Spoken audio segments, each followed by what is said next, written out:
એટલે મૃત્યુ અને જન્મ આ ચક્કરમાંથી જો નીકળી જવું હોય તો ઈશ્વરની પ્રાપ્તિ.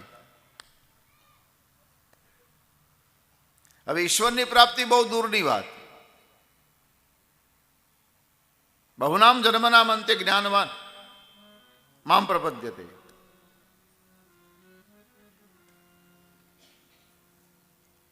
પણ શ્રીમદ ભાગવતમાં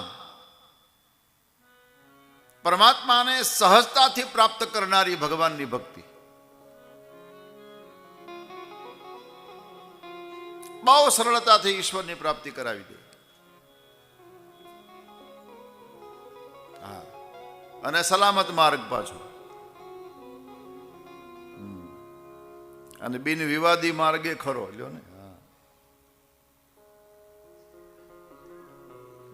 બાકી માર્ગમાં ક્યાંક થોડોક તર્ક આવે, વિવાદ, આ બધું થાય,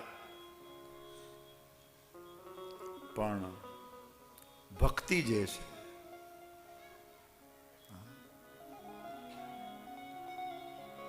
પ્રભુને પરવશ કરનારી વસ્તુ છે.